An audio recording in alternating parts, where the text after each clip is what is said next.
Single dad Luke Harrison had only one rule in his house: keep life simple. Since losing his wife 4 years earlier, simplicity was how he survived: one steady breath, one honest day, one quiet step at a time. He worked long shifts as a garage mechanic, raised his 8-year-old son Noah with a tenderness that surprised even him, and returned every evening to the same aging, creaking, 2-bedroom rental he could barely afford. It wasn't much, but it was safe, warm, and theirs. That fragile balance, his whole structure of stability, began cracking the morning he found a pink envelope taped to the door from his landlord. Rent was increasing by almost $300 a month.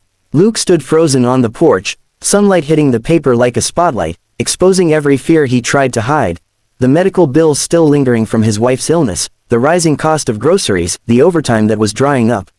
He couldn't move. If something didn't change soon, he risked losing the one place Noah still felt his mom's presence.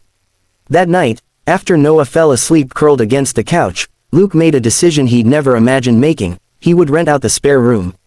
It was small, barely big enough for one person, just a mismatch of thrift store furniture and his wife's old lamp, but maybe someone, a student or traveler, would take it.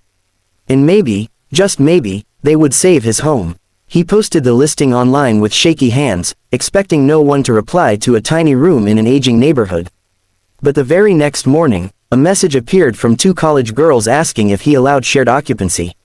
Twins, they said, full-time students, responsible, not much money, but hard workers. Their names were Emma and Eliza Rivers. They wanted to visit that same afternoon.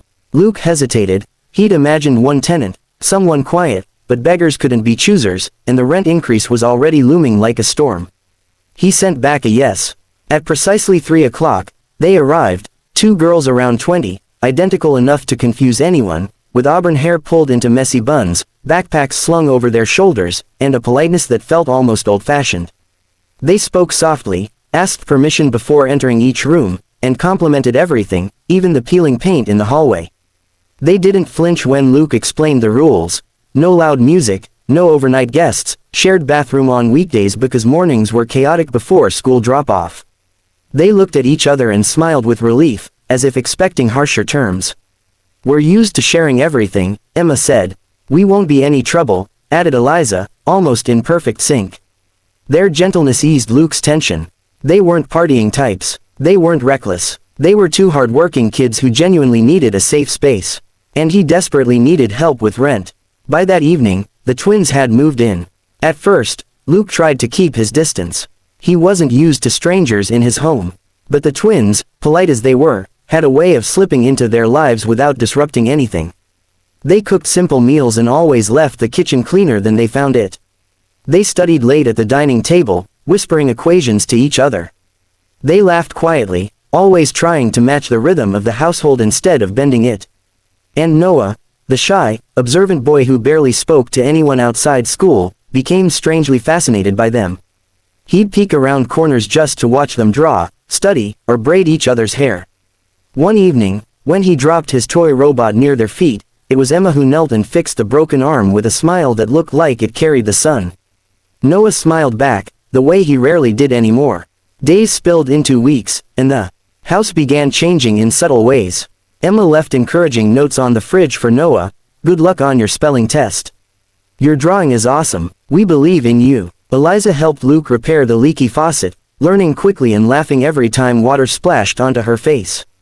The house, once heavy with silence, now held small pockets of life, quiet giggles, the soft hum of studying, the warmth of people choosing kindness simply because they wanted to. But for all their gentle presence, something about the twins didn't quite add up. They always carried secondhand backpacks stitched at the seams but had laptops that looked new and expensive. They dressed simply, but each owned a necklace, a delicate silver pendant, that seemed old and valuable. And they were always, without fail, together. If one stepped outside, the other followed. If one studied, the other mirrored. It wasn't just sisterly closeness, it was something deeper, protective, as if separation itself carried danger. One rainy Friday evening, Luke came home to find the girls helping Noah with homework. They were sitting cross-legged on the floor, turning a boring math sheet into a storytelling adventure. The boy was laughing, really laughing, and when he looked up at Luke, he shouted, "Dad!" They made math fun. He hadn't heard that kind of joy in years. Something warm cracked open inside him, something he assumed had died with his wife. Watching his son smile again made him realize how long their home had been stuck in quiet grief. As weeks went by, Luke saw more signs that the twins weren't typical college kids. Once, he noticed Emma flinch at the sound of an ambulance siren, her hand tightening around her pendant. Another time, Eliza quietly slipped a few groceries into the cart when she thought he wasn't looking, items he knew were expensive and that their meager student budget shouldn't have covered. And every month, they paid rent in perfect cash, always on time, always exact. Something about their eyes, gentle, grateful, but hiding exhaustion, made Luke wonder what they were carrying. One night, he found the answer. He returned from a late shift to find Emma sitting alone at the kitchen table, her face pale, her hands gripping her phone like it was a lifeline. Eliza was upstairs with Noah, reading him a bedtime story. Luke poured himself a cup of water and gently asked, "Everything okay?" Her eyes shimmered. She opened her mouth, closed it, then tried again. "We weren't supposed to stay this long," she whispered. "We didn't want to be a burden." She looked like she was choosing her next words with trembling care. "Our mom died last year. It was sudden, fast, and our dad, he didn't take it well. He disappeared for months. Bills piled up. We almost lost everything. So we worked, picked up scholarships, picked up janitorial shifts at school. But we needed a safe place while we rebuilt things. We didn't want pity, just a chance." She swallowed hard. "You were the first person who treated us like human beings instead of inconvenient problems." The weight of her confession settled between them, heavy and unexpectedly intimate. Luke understood too well. He had lived that same ache, the impossible balance of grief and survival. He wanted to tell her she wasn't alone, that he knew that darkness, that he understood what it meant to hold a broken family together with nothing but determination and hope. But before he could speak, the front door burst open. A man stood in the doorway, rain-soaked, eyes frantic, breathing hard. Luke jumped up, instinctively stepping in front of Emma. But Emma went still, shock flooding her face. "Dad," she whispered. The man's expression crumpled. He dropped to his knees, tears mixing with rain. "Girls," he choked. I finally found you." Eliza came racing downstairs. For a moment, the room froze, a fragile silence stretching across grief, regret, and disbelief. Then both girls rushed toward him, collapsing into his arms, sobbing with a mixture of relief and fear. Luke watched quietly, unsure what to do, until the man lifted his face, eyes red and voice trembling. "I'm so sorry," he rasped. "I failed you. I lost myself after your mother died. I thought disappearing would protect you from the mess I became. But I was wrong. I've been searching for you for months. I didn't know where you were. I didn't know if you were safe." Emma wiped her nose. "We didn't want to burden you," she whispered. "We didn't know if you were okay." Their father shook his head, guilt etched across his face. "I wasn't okay, but I'm trying now. I want to make things right, if you'll let me." The twins hesitated, love pulling them forward, fear holding them back, until Eliza finally whispered, "We missed you, Dad." They wrapped their arms tighter around him as if afraid he might disappear again. Luke stepped aside, overwhelmed by the raw vulnerability unfolding in his kitchen. This was not what he expected when he rented a room to two college girls. But life never followed simple rules, no matter how tightly he clung to them. After a long while, the twins' father turned to Luke. "I owe you everything," he said quietly. "You sheltered them, protected them, you gave them a home." Luke shook his head. "They gave us a home," he replied honestly. "They helped bring joy back into this place." The man's eyes softened. "I'd like to help you, too. Both of you." Over the next hour, truths unfolded in gentle, surprising layers. The twins' father was not the destitute, broken man Luke imagined. He had been a respected architect before his wife's death sent him into a downward spiral.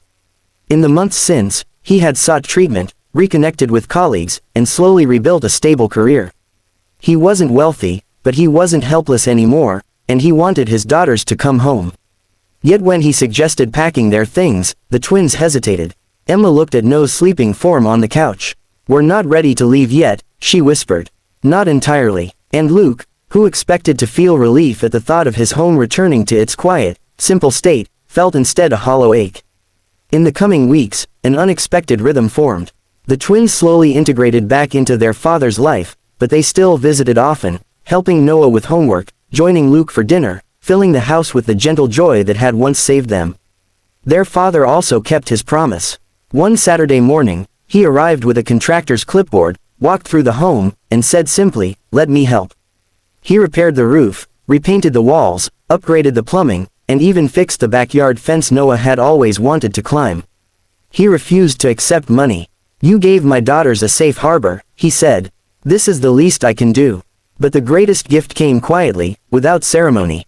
One late afternoon, as the sun dipped behind the neighborhood rooftops, the twins' father handed Luke a folded document. Inside was a signed agreement. The house, fully repaired, fully stable, was now under a long-term rental arrangement with reduced payments, protected from sudden increases. Luke stared at it in disbelief.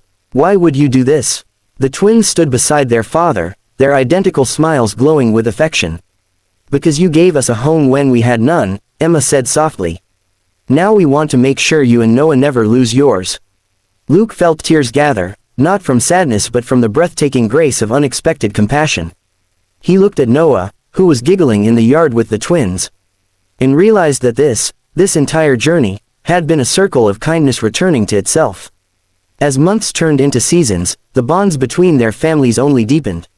Holidays were shared, birthdays were celebrated together, and though the twins eventually moved into an apartment closer to campus, they never drifted away. They had become the sisters Noah never had, the daughters Luke never expected, and the living reminder that sometimes life's greatest miracles come disguised as strangers searching for shelter. In the quiet moments, when Luke looked around his home, freshly painted, filled with laughter, echoing with second chances, he felt something he once believed he'd never feel again: hope. The kind that doesn't shout or demand attention. The kind that grows gently, like a hand reaching out in the dark, offering warmth. He no longer believed in keeping life simple. Instead, he believed in keeping it open to unexpected connections, open to second chances, open to the breathtaking possibility that kindness, once given, always returns in ways more beautiful than imagined. And so the story of one single dad renting a room to two strange college twin girls, unaware of who they were, became a story of healing, family, and the extraordinary power of compassion. A story that proved that sometimes, home isn't found. Sometimes, it arrives on your doorstep carrying backpacks, whispered hopes, and the quiet determination to rebuild what was broken. A story that reminded everyone who heard it that kindness is never wasted, generosity is never forgotten, and love, whether born of blood or circumstance, always finds a way back home.